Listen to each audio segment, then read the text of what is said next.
tegak lurus berubah beraturan. Alat dan bahan yang disiapkan adalah 1. Katrol gantung tunggal, 2. Stopwatch, 3. Penggaris, 4. Beban gantung 100 gram 2 buah, 5. Statif dan klem, 6. Benang kasur, 7. Platisin, 8. Beban tambahan. Inilah alat yang telah kami susun. Selanjutnya kita melakukan percobaan. Cara kerjanya yaitu satu ujung lebih tinggi dari yang lain agar benda bisa meluncur sendiri. Tandai jarak lintasan misalnya 40 cm ke 10 cm. Letakkan bola di titik awal 0 dan siap-siap menyalakan stopwatch. Lepaskan bola tanpa didorong, biarkan meluncur karena gravitasi. Catat waktu saat bola melewati setiap tanda jarak. Ulangi percobaan minimal 5 kali. Amati apakah kecepatan bertambah secara teratur setiap jarak tertentu.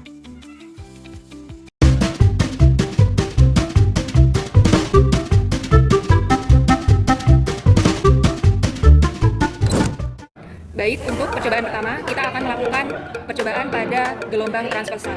Untuk alat-alat dan bahan yang kita gunakan, ada selinki, ada kabel listrik dengan panjang 5 meter, benang kasur dengan panjang 3 meter, dan karet gelang.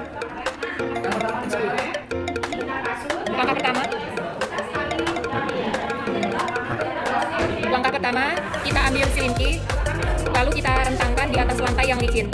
Kemudian, ikat salah satu ujung selinki pada tiang yang Kemudian, usiklah ujung selinki yang dipegang dengan cara menggerakkan ujung selinki dengan cepat ke kiri, lain, dan ke kanan.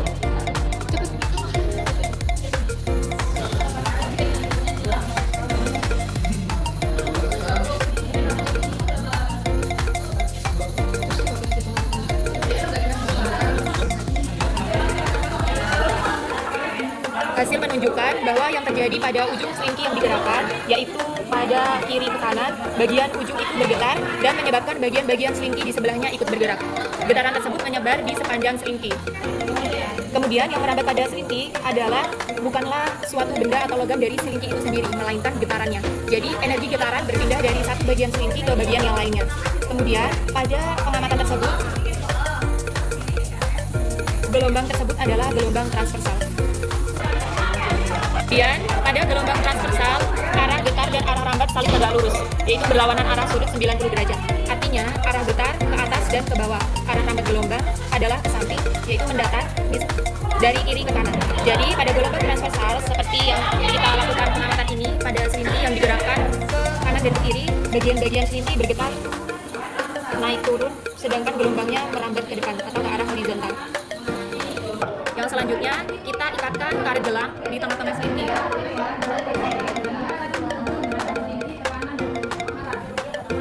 Lalu, usik lagi ujung selinki yang dipegang secara berulang-ulang. Kanan kiri loh. Ulang. Selanjutnya, ikatkan karet gelang di tengah-tengah selinki.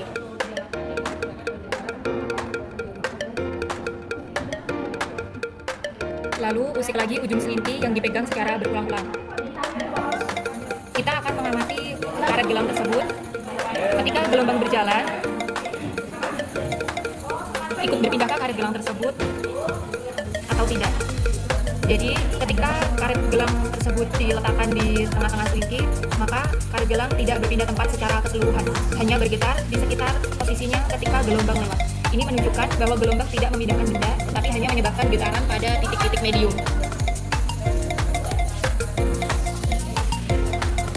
Selanjutnya, terdapat energi pegas yang merambat sepanjang gelombang. Energi ini berpindah dari satu bagian selinki ke bagian lain melalui getaran.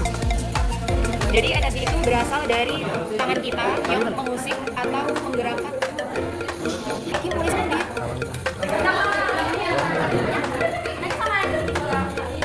Terdapat energi pegas yang merambat pada gelombang, yaitu energi ini berpindah dari satu bagian selinki ke bagian lain melalui getaran.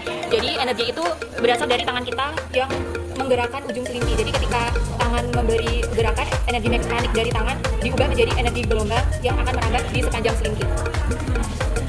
Selanjutnya kita akan melakukan percobaan dengan mengganti selinki dengan kabel listrik. Jadi kabel listriknya digerakkan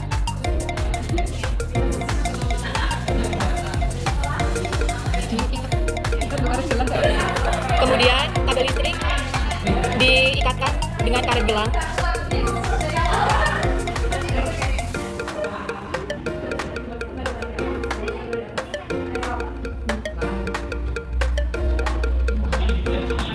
Kemudian kabel listrik digerakkan dan kita akan mengamati hasilnya.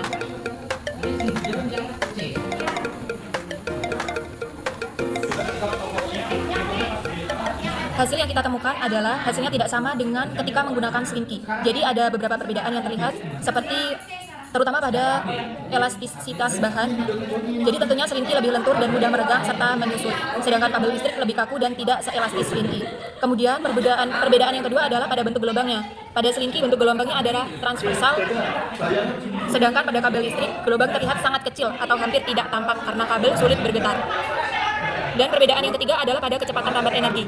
Jadi karena kabel lebih kaku, energi getaran cepat hilang dan tidak dapat merambat jauh seperti pada selinki. Selanjutnya, untuk percobaan pada gelombang longitudinal, kita akan menggerakkan selinki secara maju mundur, secara berulang.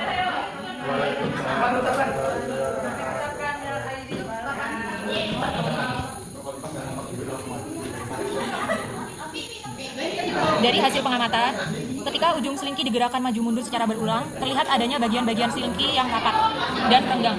Bagian-bagian rapat dan renggang itu bergerak sepanjang selinki menuju ke ujung yang diikat. Selanjutnya, arah getar. Getaran atau usikan terjadi searah dengan panjang selinki, yaitu maju mundur atau ke depan dan ke belakang. Kemudian pada arah rambat gelombang, gelombang merambat sejajar dengan arah getaran, yaitu ke arah depan dan sepanjang selinki. Jadi, karena arah getar sejajar dengan arah rambat gelombang, maka gelombang yang terbentuk adalah gelombang longitudinal. Jadi, kesimpulan dari hasil pengamatan pada percobaan ini, gelombang longitudinal terbentuk karena getaran dan arah rambatnya sejajar. Energi getaran dari tangan berpindah melalui selinki dalam bentuk rapatan dan renggangan, tetapi partikel selinki tidak berpindah tempat, hanya bergetar di posisinya. Jadi, hal ini membedakan gelombang longitudinal dari gelombang transversal, terletak di mana arah getar dan arah rambat saling tegak lurus.